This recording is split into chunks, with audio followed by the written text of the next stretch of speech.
Welcome to House of Track. I'm your host, David Ribich, and each episode we have conversations around the sport of track and field with the people who make the sport so compelling to follow. At House of Track, we're focused on the people who make the sport so great and creating a space of connection within the track and field community. Wherever you're listening, we're glad you're here, and if you enjoy this episode, consider leaving a review and following us on socials at houseoftrack.hot.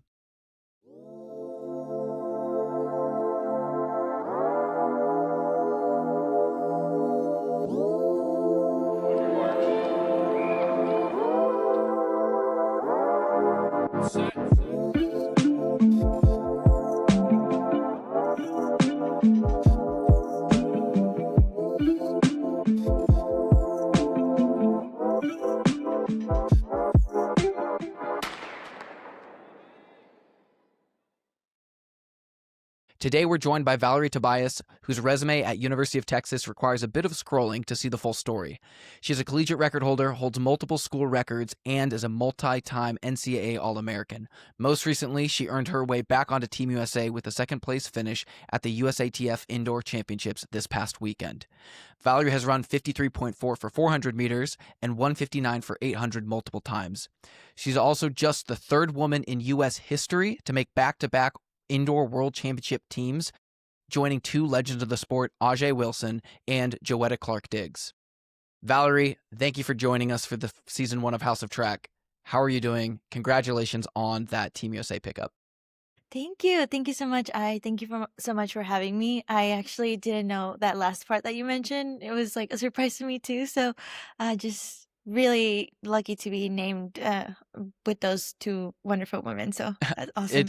It's a pretty cool stat line. When I was working through, like we provide this, like House of Track provides the stats and then athletes provide the stories. And so when I was doing the research for that stat, I went all the way back to the origin of 1985. Like how many U.S. women have truly made back-to-back World Indoor teams, and there's only been 3 U.S. women, and those two are legends, and you're cementing yourself on that. So that's a really cool stat, and you should be absolutely proud to be able to flex that. Oh my gosh, I definitely am. I'm like, oh, okay. took me aback, but no, that's awesome. Yeah, just really happy to be in this podcast and to just like be able to tell a little bit more about myself and just like the team. So thank you. Yeah, we can kind of just start a little bit, I guess, with this past weekend where you did make your second team, and listening to your interviews and just kind of following along on that. You talked a lot about like your pre-race nerves and then also wanting to be able to like do this for yourself and be confident like, hey, I've done this, we can do this again. So let's kind of just talk through that a little bit. Like how was that experience in the rounds? You know, there are some big names there, but obviously you shined above the rest and were able to pick up second place. Yeah, I mean, I feel like, being able to see the list a few days before heading to New York, I saw a bunch of huge names. I raced against a lot of these women before, and I knew it was going to be a tough one to make. There's so much talent out there that I was like, okay, if, just push yourself and just try it. Don't get in your own way. I kept repeating to myself, like, just do this for you. Do you want this? And if you want to keep going, like, you want to keep training another month for the World Indoor Champ. So just like give yourself a shot and don't get in your own way. That was mainly the things that I kept repeating to myself throughout the rounds.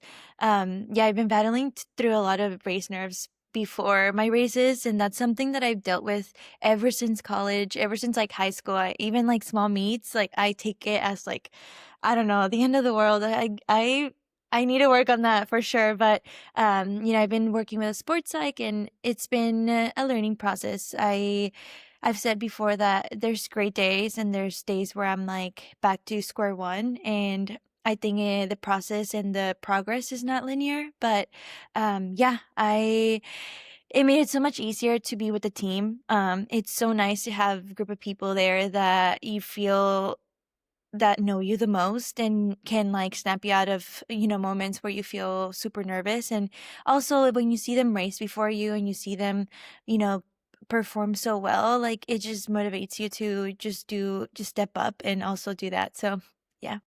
Yeah, and that's something that I think is very unique about the Brooks Beast. You know, you're a sponsored athlete now with Brooks Running out of University of Texas, but you actually have the ability now to go from a collegiate team to a professional team, and team is a very big cultural impact with that program. And, having personal experience there myself, I know and understand and feel that every time that I was at a USA Championships, I was at the Olympic trials and going into the final, like seeing those familiar faces, like I put on that singlet and, I know what the wolf represents to the club. And I'm like, this is a lot bigger than me. And as much as I want to do it for myself, like I know how hard Sarah works. I know how hard Danny works. I know how hard Kyle works, and, Julian and Marta and Garrett, like the whole team is behind you in that. So it has to give you a tremendous amount of pride too, to be able to represent them.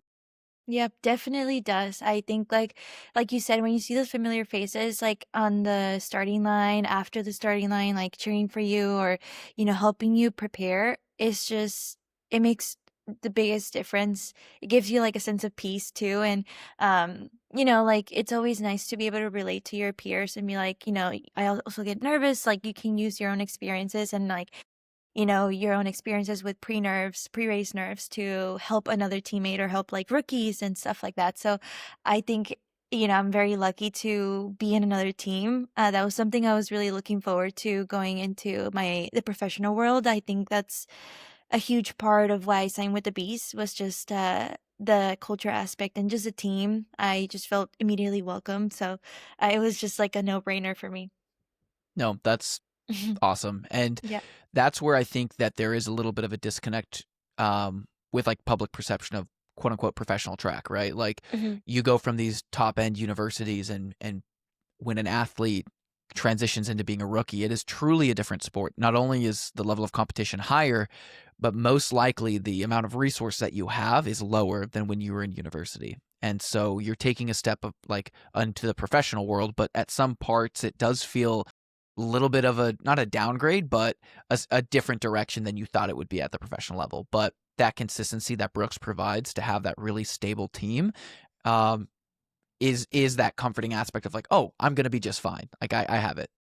Yeah, yeah, they like really take care of you. Like going into the whenever I like sign with the Beast and like taking the tour and everything, the amount of resources and like just support you get, you just feel like you said immediately taken care of. And that was something I was so nervous for because I, heard from other peers who were already professionals or were also taking that step that, they had to look for their own like a sports psych or chiro or like nutritionists, coaches, like, and it didn't necessarily wasn't directly affiliated with the team. So you had to like basically set up your whole situation yourself, which some people thrive in that environment. I will say like some people like that setup. And I feel like for me, it was more of I liked having a place where everything was around already like established. And yeah, the team for sure was a big plus. So I love it here.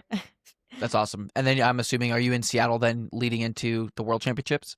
Yes, I am back in Seattle. Back to the gloom a little bit. I feel like we got a few sunny days. It was actually a pretty dry January in comparison to other years, but we were in Albuquerque the whole month, so we didn't even get to see that, miracle. But we're back. I'm excited. I love it here. That's awesome. I kind of want to give, because I feel as though, we were texting back and forth a little bit, and it baffles me. You don't have to talk about yourself with an ego like this, but I'll talk about you in that, like, it baffles me that you're not getting as much attention as I think you should for the consistency and the success that you've had, especially for indoor 800 meters. So this doesn't have to be track related, but is it correct that your personal best in the 400 is 53.4? Is that right? hmm Okay. Yes. Wicked quick. Because I feel like there's not necessarily a platform built around like who is Valery. I want to give you 53.4 seconds to just give your Valery Tobias pitch of yourself. It could be track related, it could be personal related, but you're gonna have 53 seconds. That if you're to be in the elevator and you have 53 seconds to give that pitch to a prospective fan or prospective friend, who what would you say to them? So I'm gonna start my watch for you. My worst nightmare. Yeah, sorry. When you're talking about pre-race nerves, hopefully this This invites is that. up there with it. This is up there with it. Well, good. This will be Yeah. the hardest part of the episode. So I've never done this with Noted. any other guest, but I think it's Gosh. 53 seconds. I like Okay, so this. when you start talking, I'll hit start for you. Okay, ready? All right, so Valery Tobias is a Mexican American athlete. She was born in McAllen, grew up in Mexico, so her first language is Spanish. She loves going on tangents. I'm trying not to do that today. She started playing soccer, hated ballet, so she transitioned and then to soccer. People saw that she was fast, and then my mom and dad got me into running. I've been running ever since. I went to school in the US when I was about in seventh grade, and I love playing soccer. That was my main love, I would say, my hidden love. And running, I also love doing my nails. I love having my nails done. I've been learning myself. I love thrifting, and I also love crocheting. So, yeah, I love just gifting stuff to my friends, but I never want to make it a business because then it will become a hassle. And that's something that I try to stay away from. What All right, else? you're good. Okay, So I said perfect. 53-4 and I got 54-4. So I guess I gave you a second, but Okay, that's awesome. Okay, so you got a little thanks. crochet hobby, nail hobby. That's cool. Yeah, yeah. I want to start with that mainly because my wife crochets, right? So my wife has like gotten a little bit into crocheting and she Hell made me yes. a hat. Do you do Oh, you do you make hats? Do you know how to make hats? not yet. Actually, Okay. yeah, not yet. I'm impressed by that. I think I'm Well, always scared I'm gonna make it too small. yeah, I was hoping you had some advice that I could relay to her. She also listens to the podcast, but the she made me a hat. It fit for a day, and now it's it's a super No. loose hat. I can just spin it on my head. So, Honestly, like, there's so many girls in the team that have gotten into crocheting and knitting. I think the whole women's team is now and crocheters. So probably Josh. yeah, definitely not Josh. That man sleeps and that's his hobby, probably. But no, yeah, I think like the most experienced one is Ali B. She's Okay, amazing at it. She made me this amazing knitted like sweater whenever I meet my first US team, and she like wrote USA and then oh my she gosh, added that's so the cool. China flag. It Yeah. was crazy.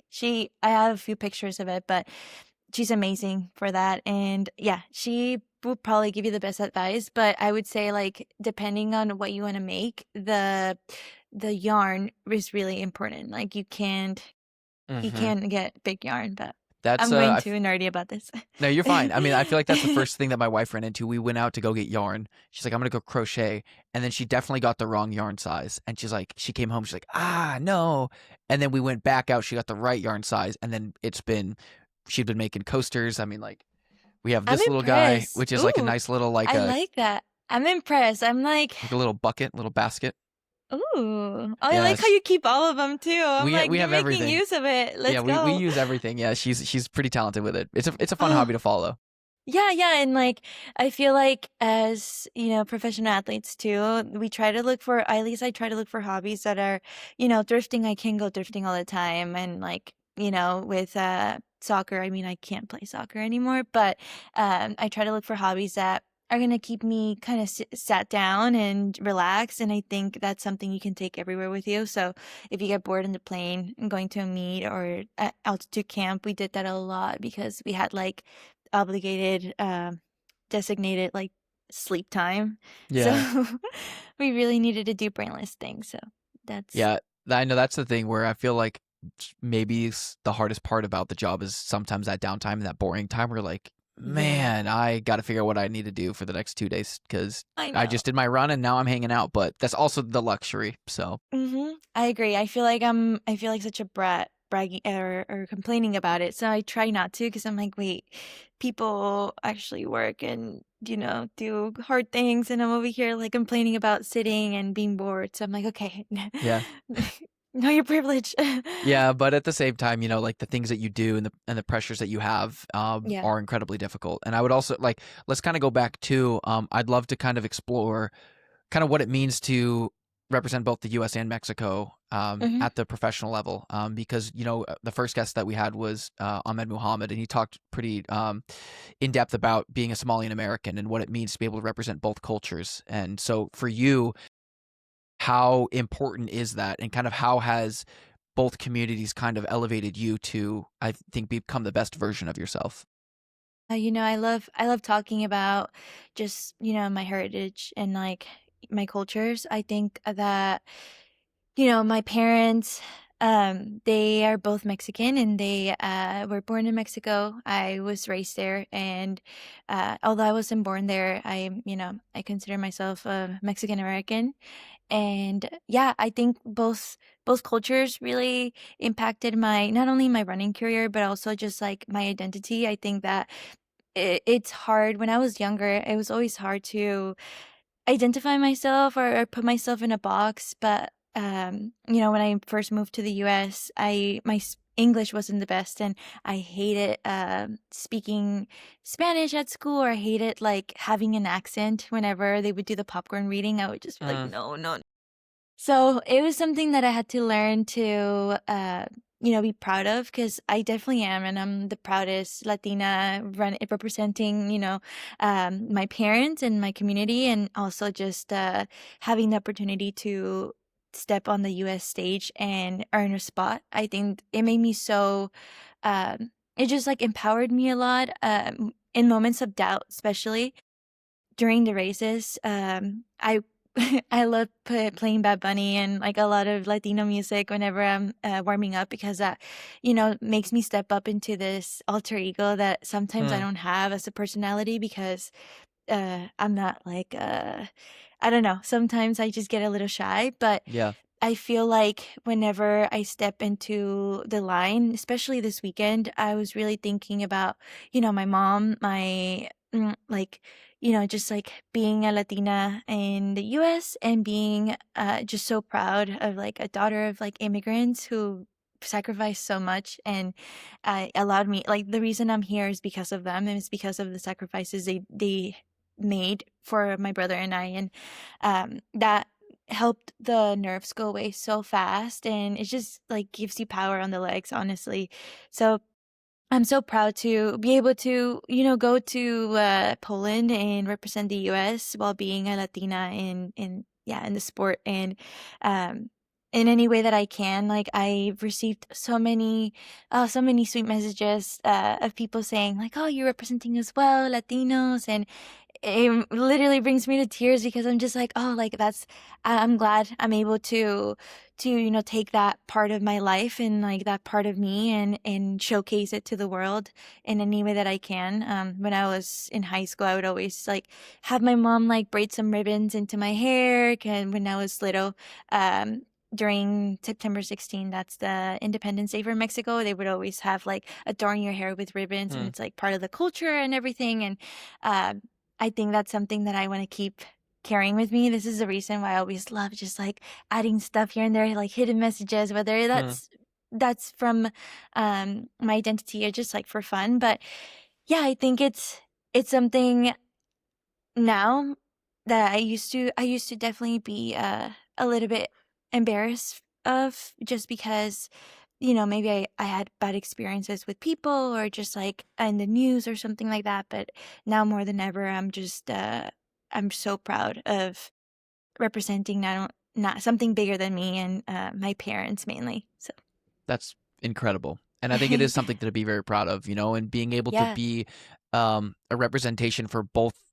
Like you're saying, like when you get direct messages from people that are like, "Oh my God, you're representing like the Latina culture. Like this is Hmm. incredible." Like that amount of feeling seen and feeling understood and represented is incredibly important, especially when you're doing it on a global stage like you are, and being able to represent like you're saying, not only the U.S. but also all parts of your life on the biggest stage. It's incredible. Thank Do you. you feel as though, when we're looking back at your University of Texas, who are the three athletes on the sprint relay with you? Yes, so the three athletes were Rashida Adeleke, she's amazing. Uh Kennedy Simon in the 400 leg. And then we had Juju, of course. She's Julian Alfred. She Hmm. is the Olympic champ. Amazing, amazing woman. So all three of them super fast, so fast. Yeah, I was gonna say, looking at that is, and who was on that team. I'm like, of course the record was set. These are phenom athletes. These are like literally the best of the best. Mhm. But in a sense of culture and identity, you go to the University of Texas and you go to a very prevalent program that is been known to be able to produce some of the highest tiered collegiate athletes of all time. while simultaneously having a very diverse and integrated culture of athletes from all over the world. How important was that for you to find your confidence in running and also find your confidence alongside these really strong and fearless women in the sport? Yeah, definitely. I think, you know, joining the team, I was always so amazed by the talent that the women's team just carried and the men's team.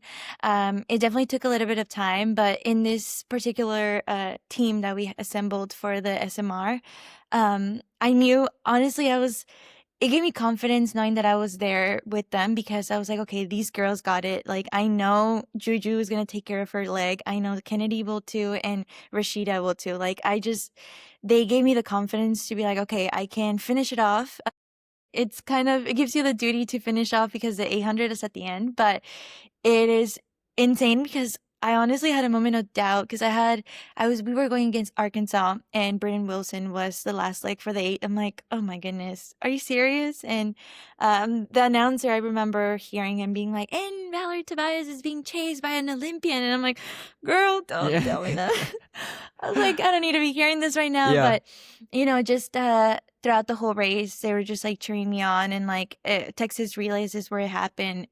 Like you just feel the atmosphere, like the crowd, you feel it literally everything in your head, everything. You just feel all the chants. And I just felt the energy giving me more energy and giving me like power in my legs to just finish it off. So I think that just watching those ladies take care of the business and like take care of their job, like just, gives you, it's so contagious. Like you just want to, step up and obviously not let them down. I was like, okay, I'm not about to let down Juju Alfred or Rashida or Kennedy. So I'm like, okay, let me do my part. So, that was my last year in college. I believe that was my 5th year when that happened.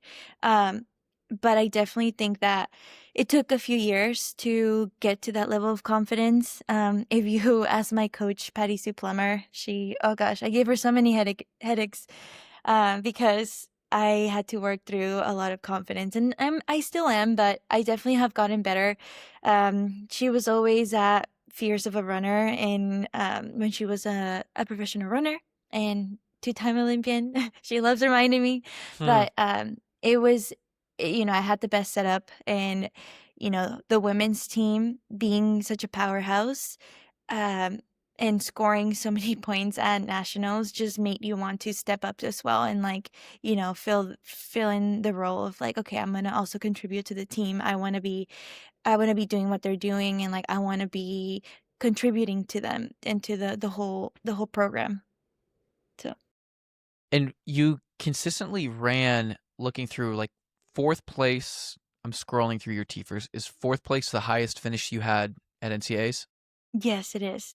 So when we're talking about confidence, right? How do you go as an athlete? And this is more of a progressional perspective because there's a lot of listeners. We have like a younger demographic of listeners that are in high school and college, and so making those jumps and finding those confidence and quote unquote finding your stride. The highest you ever finished at a national championship in college was fourth place.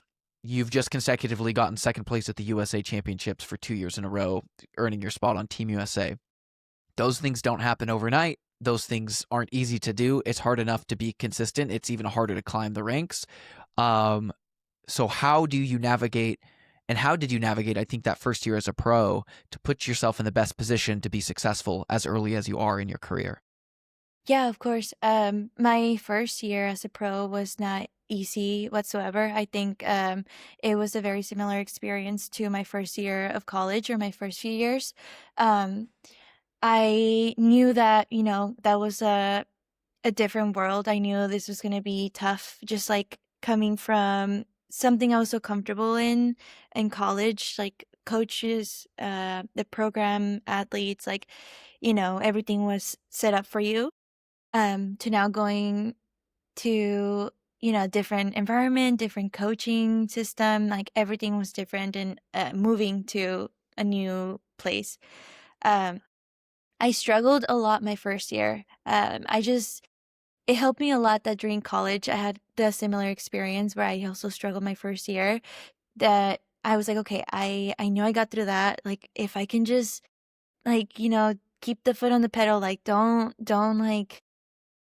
give up. Like, honestly, like, your first year, you're gonna have some growing pains, and that's okay. Like, it helped having a like a class of rookies. So it was three of us total. So it was Brendan Miller, Kaylee DeLay, and myself. And it was nice to go through that with them. They definitely had a way better first year than I did, but just relating to everyone and being able to ask questions. I think like sometimes I got really just embarrassed to be lost. I think I had this expectation of having everything figured out by then because I was not an adult and I had experience in college, so I should know what I'm doing. But it really helped me that my teammates, went up to me and they're like, "Hey, like if you have any questions, like it's okay. There's no dumb question right now. Like your first year is always, tough for some in one way or another." So they really helped me out, and I think that being able to relate to them and being able to relate to their stories, they would tell me like, "Hey, like, Josh had a rough start in college. I don't know what." I'm like, I can't see it. I'm sorry. I just see his triumphs and all his accolades, and like so do everyone else's. But everyone's like, no, like I started this way. Like I had a rough first patch. So just being able to relate to everyone's stories and like just see everyone's human side. Not being able to put like I feel like not putting everyone like on this like huge pedestal and where you feel like even smaller. I think that really helped me out, and um that's something that I keep telling myself this year. Every year is like a reset. So I was very thankful and very grateful to my coach, who Coach Danny. He knows I had a really rough year, but he believed in me and he believes in me. So I'm so glad things clicked the second year. It just took a little longer, and I feel like everyone's journey is different. So some people may click with new training right away, or others like it may take years, but that doesn't mean that somebody's more talented than the other person. It's just your own journey. So I just try to see it that way. Yeah. And I think that's an appropriate way to see it. And also think it's a very, how do I say, like, the programming that you have through Brooks Beasts, right, is at the professional level, it is very much so we want results now. We need them this exact second. Every race is very important. But the way in which Brooks is built and the way in which Danny's kind of built the team has very much been like, hey, this is going to be a progress. This is going to be a journey. And this is going to be, obviously, we all want to get to the exact same destination. It might just take a little bit more time to get there. If it does, it's okay. And he has tremendous success in the 800 meters. And I think that's what's funny too, is like, you're not often in like, when I was like looking back through all the media that was pushed out around indoor championships, like, why aren't you getting more hype? Same thing with the Brooks Beast most of the time, where you're just like, it's this random underdog program that consistently puts people on U.S. teams or Olympic teams and has the world indoor silver medalist in 2018. And I think since then, somebody's made the 800 meter team, either on the guys or the girls, since then, other Yeah. than maybe 1 year. So out of 6 contested world championship years, Brooks has been on 5 of them, and brought in home medals, been in finals. And so that is what's really cool. And I think that's what's really important too, is to just kind of make it more metaphorical or approachable for a listener, is every program is going to be very different. And I think that a through line through everything that you're saying with representing your culture and being a part of a community and traveling with your teammates, like the environment in which you place yourself in is just as important as the race results and the coaching, because you just said like a human, like everybody's a human, everybody's navigating life for the first time, and being able to be in a support system where you can kind of take chances and fail and then find that success changes, I think, the outcome of most careers. And so it's really awesome to see. And that first year with you as a professional was 2024, is that right? 2020, yes, 2023, 2024. So Okay, so 2024 was like your first full year. yes. And of course, going into your first full year in an Olympic year is not ideal because you realize suddenly that this is the season. Like this is the Yeah. stake. This is like the pinnacle. And so, when you're looking back at your first round at the U.S. trials, you have Juliet Whitaker who wins the first heat that you're in. Raven Rogers, who's a defending Olympic medalist in that. Juliet obviously went on to make the team, but you find yourself at these trials competitions, especially as a first year rookie, and you're like, these are all the names. This is the sport. Like this is who I've always looked for and who I've always watched, and it's a surreal experience. But at the same time, I do believe that like those races that might not pan out always end up working in the end for a positive result, which may be an indicator of like you making a team for the first time in your second year. Yeah. Yeah. No, I agree. I agree with everything. Yeah, it was a bit of a rant and a tangent, but let's go when you're looking at like your training, right? So something that I always try to do with House of Track is I don't want this to be House of Distance. I don't want this to just be distance running because I feel like that is a drum that is always beat. When you're talking about training, it is like I ran 10 miles that day, I did a tempo workout, or I did 400 repeats. So for Yeah.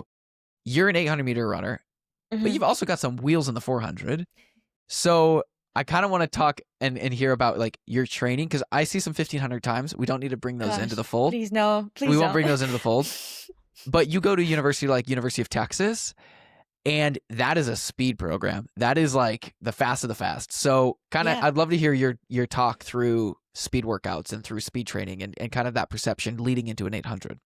Of course, yeah. I think that's my bread and butter. I would say I love speed workouts and just like having sessions where you see an all-out X distance at the end because it's just like it gets you in the mood, gets you in like the mentality of like, okay, I know that after these reps, I'm gonna have like a sprint all out and I'm gonna switch to spike. So that's always been something that I look forward to whenever we're prepping for an important race or just like, an opener or something that, we're targeting a time. So yeah, I love doing some speed work.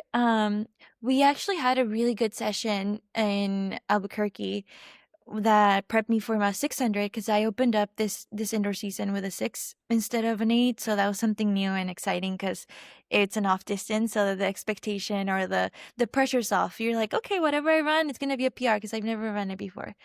So we had a week before we had a workout where we did 3x300s. They were basically all out. They were at 40. They were supposed to be at 40 with full recovery in between. So we You're took absolute 10 minutes. dog. Oh Holy gosh. cats. we did 10 minutes in between each. So, you do 300, 10 minutes, 300, 2 minutes, 300. So, yeah, he prescribed us that. And then I remember seeing the time. I'm like, 40 seconds. I'm like, are you insane? My teammate, John Rivera, he's the one who kind of like whispered in his ear about that workout. I'm like, oh my gosh, John, what the heck do you do? But I'm glad he gave us that session because it honestly gave me all the confidence that to feel ready for that 600. I ended up running like 39 seconds for all 3 of them. And I was honestly shocked because I was like, wait, seriously? I was like, oh my gosh, no way.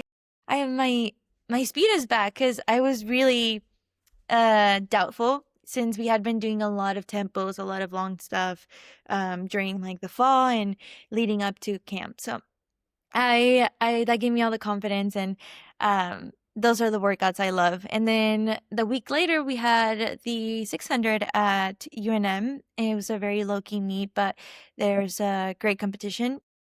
So I was able to run 124.7, I think. Yep, 124.71. Yes, that was my definitely all-time PR, and I was just really happy. I had no idea what to expect. I just went. I tried to take it as a 400, and then literally just give everything I had at the end. But yeah, I have so much respect for sprinters because that's a tough event.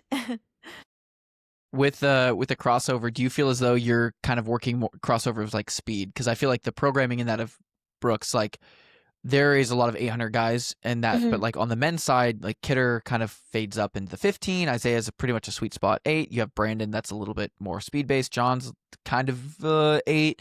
But for you, what is like your training group? Do you feel like you normally kind of tend closer to like the real speedy women that Brooks has, or do you feel like sometimes you get thrown in? Danny's like, hey, you're gonna run this rep with the guys. Go run a 400 with the guys. I the thing is, I haven't done a rep with the guys yet. I don't think I have. But oh, wait, no, I actually lie. I think Kidder once like took me out for one of the reps and I've been able to hang on. I actually did one workout with Parker, or not even did, just try to hang on with Parker and Josh. They were doing like 400s last camp and I was supposed to do them all out as well. So they took me out in 58s and then close out in 55. So I was definitely dead after that. It really helps that the guys are so fast, and they're really light reps are like my hard one. So Yeah, it's nice that they let me tag along. But nice. yeah, the women, I feel like a lot of our women are a lot more distance and you just strength. So we got Kaylee and Allie, and they're usually more on the 15 5K, and then we got Tegan and Laura. Now they are more 15-8, and then Christy and I are more like true 8. So I think that sometimes it's nice to like mix it up with the girls. If I ever need like strength work, oh my gosh, they're gonna make me work that day. But I appreciate them for it. And then the guys sometimes help me out with like pulling me along for a fast rep. But we mix it up with the I whole was gonna team. say I that's like awesome. that. Yeah, you're kind of in a sweet spot too, because like I'm looking at the roster right now, and it's like you do have like, and no offense to you, but like you Mhm. have these women that are gonna be able to absolutely like But yeah. drag you in a Heck very yeah. long tempo, and you're gonna be like, this absolutely sucks. And Oh then my gosh. you have the guys that are gonna be able to really push you on the speed end. So you're kind of in this sweet spot where you kind of get to work with both programs, and I think that's a really unique position to be in.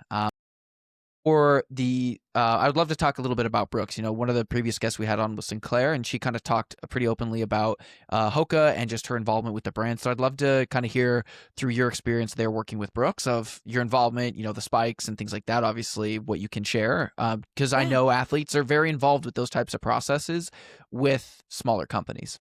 Yeah, of course. Honestly, love being able to, test out either protos, whether that be in the uniform or spikes. I think that's something really special that Brooks does and engages with the athletes. I didn't know that this wasn't like a common thing to do with other brands, but yeah, we were currently actually testing out some prototypes that I'm excited for, and they really appreciate our feedback, which is something like I said, it's not super common for other brands, but yeah, we've been trying out some either prototypes for uniforms or new spikes or super shoes and stuff like that I'm really excited for, and they're super committed.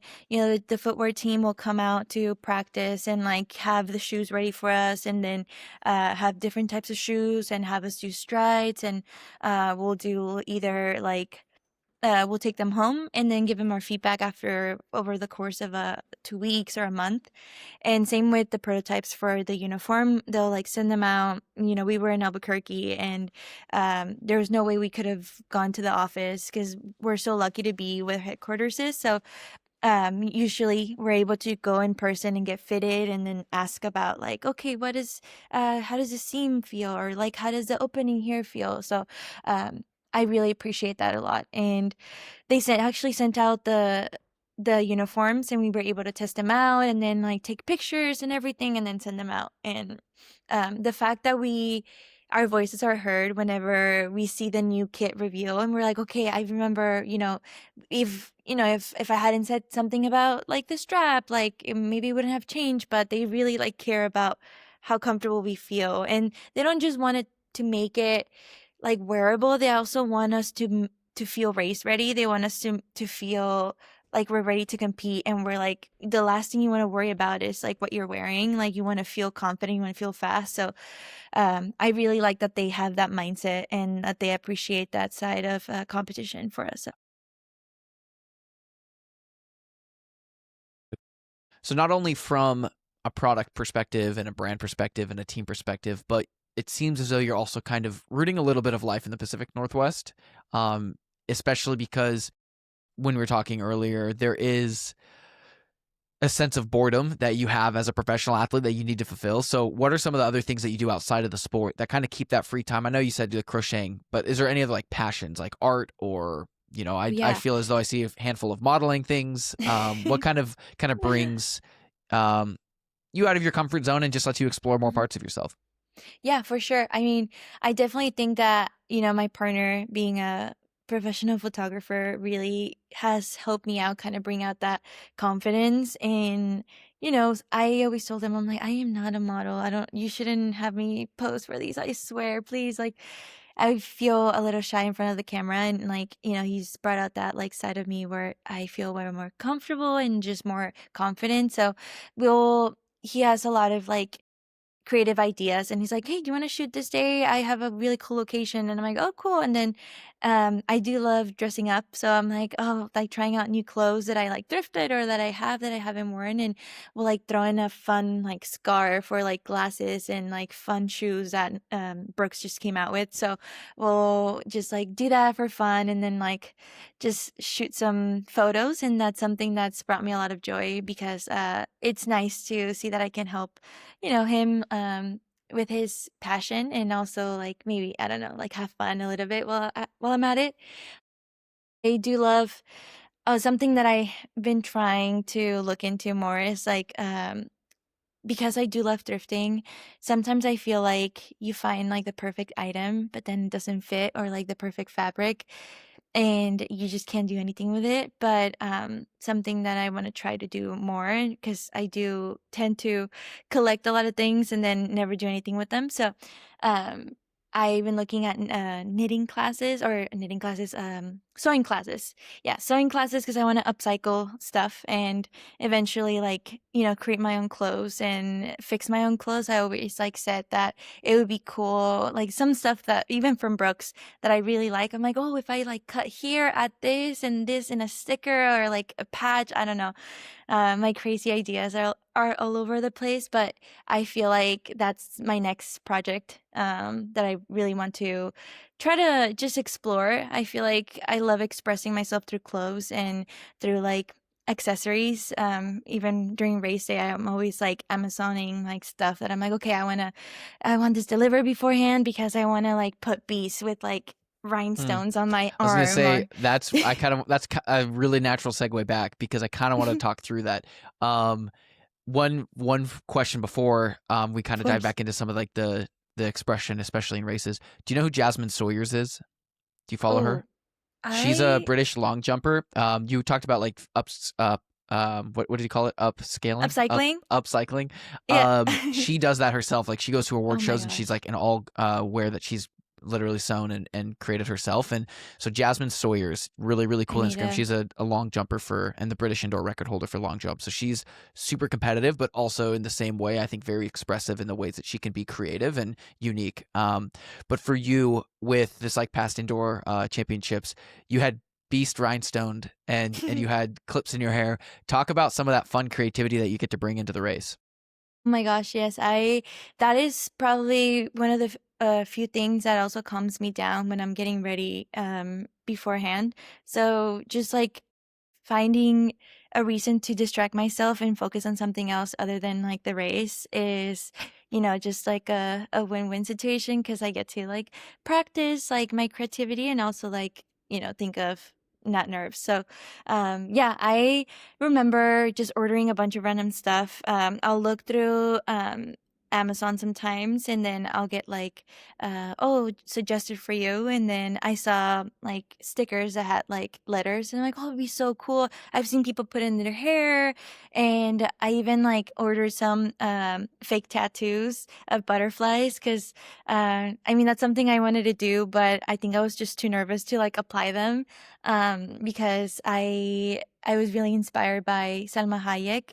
She is this actress, super super beautiful and successful Latina actress that um, I remember in one of her like younger looks or her like yeah, like earlier in her career, she had like this dress where she had put a bunch of tattoos of butterflies because she said that she needed to adorn like more.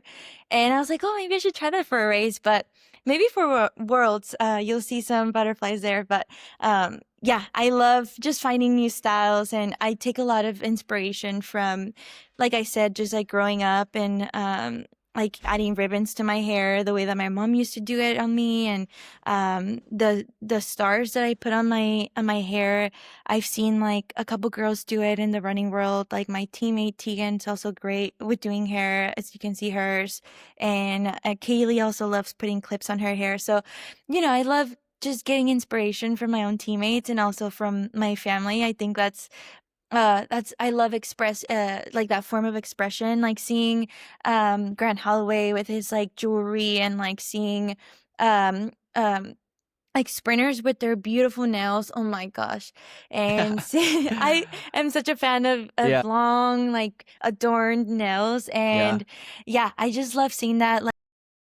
I saw this hurdler, and I forgot who it was, but she had like a bunch of rhinestones like on her, like by her eyes.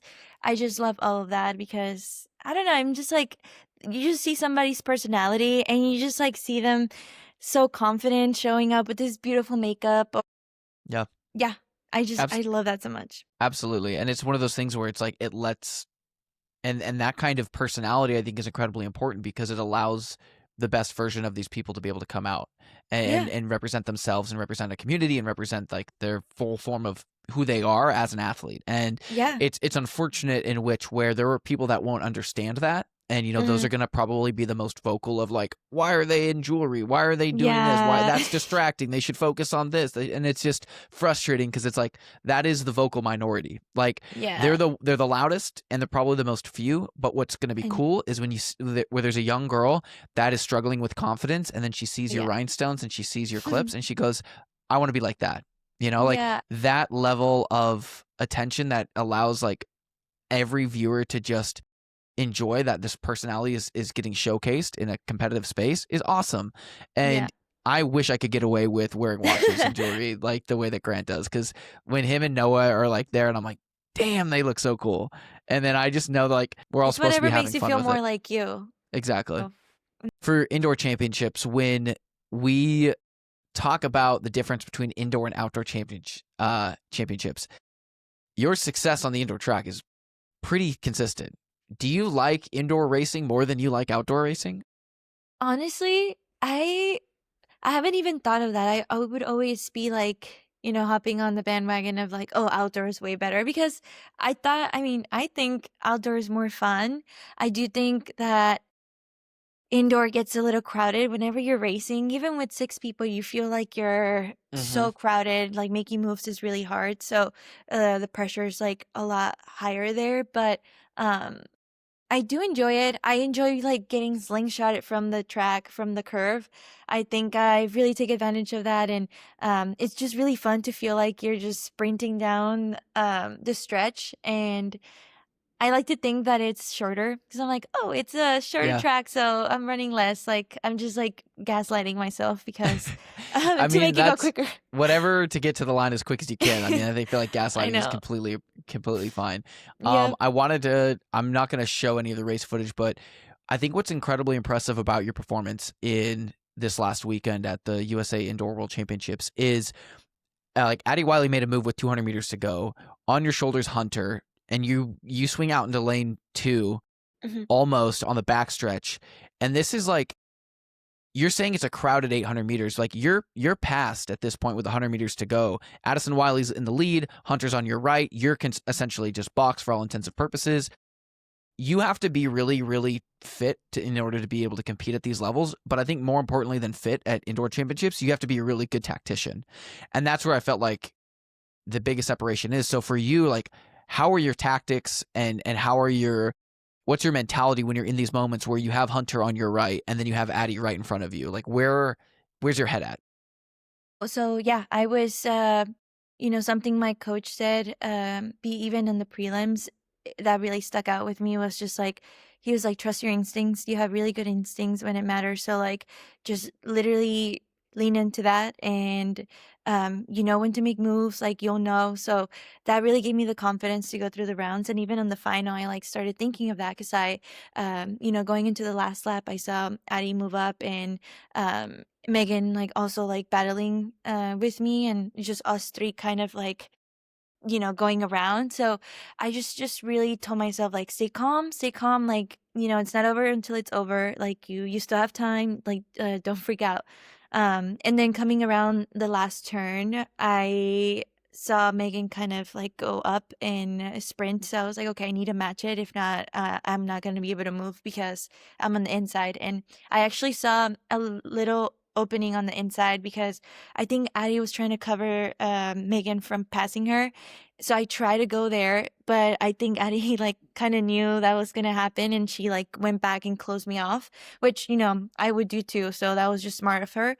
And after that, I was like, okay, literally any opening that you have. I saw a small opening on diagonally, and I just took it. I was like, if I don't get out of here, I'm gonna get my momentum like killed. So, yeah, I moved out, and I was just like, literally move your arms. I don't know. You have to like move your head. I bob my head way too much. This is what my friends and teammates in college would tell me. They're like, oh, Val, when she moves and she bobs her head, she's changing gears. I'm like, oh my gosh, that's embarrassing. But Yeah, I also was true. trying so hard. Yeah, so true. Yeah. That's the embarrassing part. Yeah, like it's impressive because you put yourself in a really great position right off the start, right? You put yourself in Mhm. second. Olivia Baker takes it out, and not many people I feel like can kind of match that foot speed of Baker, especially off the start of an 8. But you put yourself right in their good position, and then with like 300, like 250 to go, like into the home stretch, you kind of take a glance what it looks like at the jumbotron, and then you continue to put yourself forward, but you cover that move like you're saying. Isn't it fascinating that you can recall the diagonals, the movements, the motions, the positions, and you're like, that happened in a blink of an eye, but it was almost slow-mo, and I was able to Yeah. make a decision. And also, when you say coach, is that Danny? That's that trust Yes. element. Before, like, when I did a coaches clinic a couple weeks ago, I was just speaking, and they asked what defines a good coach. Like that was just like a prompted question going into the weekend, and I'm like, man, that's like a super difficult question because I feel like there's 100 different answers for that based off the athlete. But one of the biggest I put 3 down, and one of them was trust, because Danny giving you the advice of trust your kick, trust your instinct, you're gonna figure this out, like you're a very good tactician. Like that level of confidence and that level of trust that a coach puts into his athlete makes that decision so much easier to make in the moment. And it doesn't feel like you're burdening yourself. It doesn't feel like you're in a position where, oh, I'm going to make a mistake. Like every decision that you make is the right one, especially when it works out. If it doesn't work out, then you can talk it through and you can whatever. But yeah, that's awesome that he's able to place that trust in you. And then obviously there's truth to it because Yeah. that trust worked. Yeah, no, definitely. I think, you knowing Danny yourself, like, he's a man of few words sometimes. So the words that I do hear from him, especially before, because I know he gets nervous too before races. So whenever he gives me advice, like, I really take it to heart. And I'm like, okay, like, whenever he told me that, he's like, I'm not really worried about like you trust your instincts. That's why I'm like calm right now. And that hearing him say that, I was like, okay, like, oh. You're like, All oh, right. I'm the pro. I can do this. I have nothing to. That's I awesome. know, I know. I was like, oh, all right, like, all right then, let's go. So, that really gave me the confidence to, kind of go forward and like trust whatever decision I made, and every decision that I made, I was like sticking to it. I was like, don't have ass it. Yeah, yeah. Give it, give I'm it, like, give it your all. yeah, just give it your all. And yeah, I'm so glad it paid off. I really trust him, and he's a great coach. So. But I'm on YouTube. If I type in Valery Tobias, you have a YouTube. Oh, yes. Is that you're pushing out content? I feel like that is a pretty cool inside look at the day in the life of things. Mm-hmm. And I was reading, I think it was Fast Women article, and it gave you some praise, and then it said in parentheses, or like it was like, Valery Tobias has a YouTube channel, should have much more subscribers than she has, like much more views. Like, check this out, it's super, super cool. So I feel like putting yourself out here, making world teams, is such a cool behind the scenes, because it's final workout before USA's. We know the result now, but I just watched that video and I'm like, wait, this is so cool. This is so rad. So talk a little bit about that expression too, if you'd like. Yeah, of course. I just started that a couple months ago. It's something definitely still new and in the works, but it's something, a passion project of mine that my partner has also put in a lot of time and energy into helping me just like produce these videos, and I really appreciate him for it. But yeah, this is like the behind the scenes of what it is to be a pro runner. I started off as like something of just getting to know me a little bit more, and the first few videos are a little bit more rough, but they definitely have improved, just mainly because he's taken over in the editing part. So I'm very Were you grateful. trying to edit yourself? Oh my gosh, yes. I was Yeah. editing like the first maybe 3-4 videos, and then he took over and they immediately got better and like way more better responses. So I'm like, oh, thank goodness. You Yeah. can do that if you're comfortable. You're like, oh no, I can't do this anymore. Can you teach me how to press Yeah. play, please?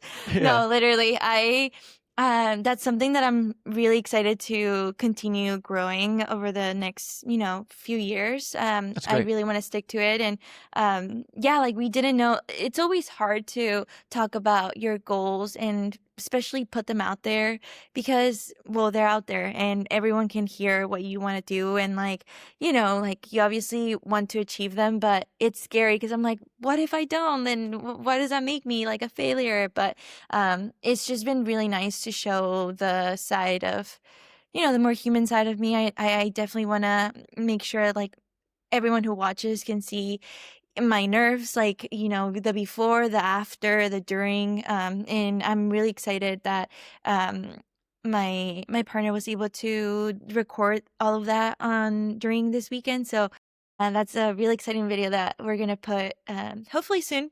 Cool. Hopefully this week. You And get him yeah, on it. Be like, hey, I need I that end of know. the week. I know. I'm like, so like how fast, how much more time do you need? Because I told them that Friday. So Yeah. no, yeah, I definitely think that this is something that regardless of how many watchers we get, like the viewers that we do get, the comments that we do get are so heartfelt, and just like it really, gives me reassurance that what I'm doing is, it's good, and it's something that people want to watch. I've gotten some messages from my friends who are like, "Oh, I really like your videos. Like they're really entertaining. Like, yeah, keep up." So it just, there's days where I'm like, "Oh, is this cringy? Should I even put this out?" But hearing those videos and hearing those comments really like, reassures me a lot. Yep. So. And that's right. The transparency that I think is important. And it's hard. You do have to walk a fine line because you're like, I'm a professional athlete and competition is first. But at the same time, you're just elevating yourself and your brand and kind of your identity and also your fan base. Like, I think that what's cool about it is, you have like 2 months ago, you have a video that's has 1,000 views. Like every time that I think about views, even for this podcast, I'm like, okay, this episode gets 1,000 views. What does that mean? And then I just try to visualize 1,000 people in a building or like in a stadium. And I'm like, that's a pretty good audience. Awesome. I'll take it, And so it's just like trying to build myself around like everything. Every time you start something new, it's going to be scary. It's going to feel cringe. It's going to feel weird. And that might not have the following that you would want it to have, but in the same growth of, like when you're talking about, oh, Josh struggled with this as an athlete young in his career, and now he's who he is right now. I feel like it's very much so the same in terms of content and transparency and vulnerability. Is it always seems weird at the start until suddenly 10 years from now, you look back, you're like, this worked. This is working. This is, Yeah. And we were honest. And I think that's the cool thing about it is sport is one of the most honest things that you can do. And the highs and the lows and the behind the scenes, like, can be captured in the most honest way possible. So I'm here for it. I actually clicked subscribed with House of Tracks. Thank so you. You've got another one. And I know this is like a little bit of a segue into just kind of a bit of a pitch, and we've already been pitching, but is there anything that you've got on your, besides like, World Indoor Championships, and you can hype yourself up. What and how can House of Track community follow you and support you in whatever you have coming up?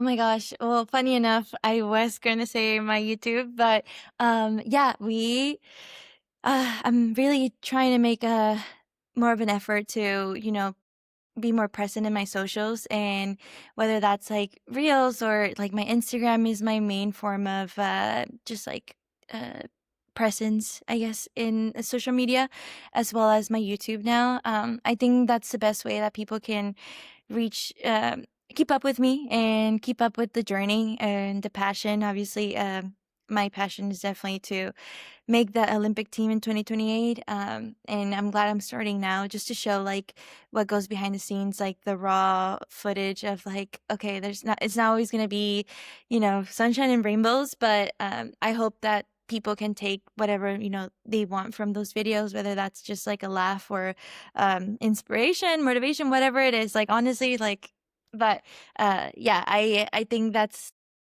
where I'm putting a lot of my energy in right now.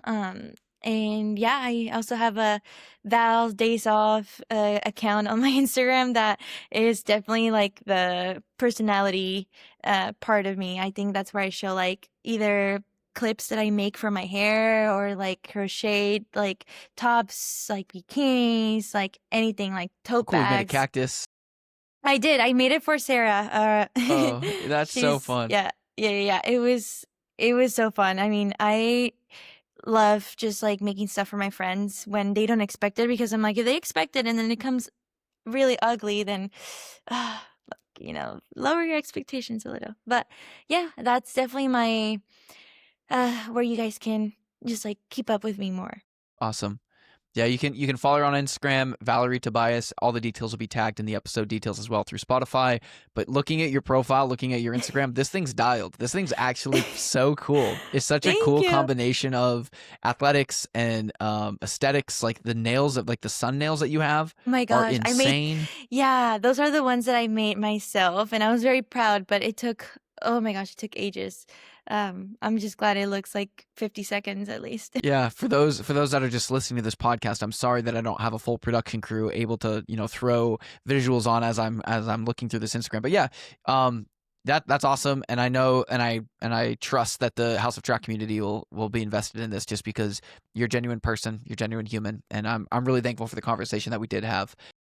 Is there anything burning that you want to cover, check that never was asked before we Um, sign off?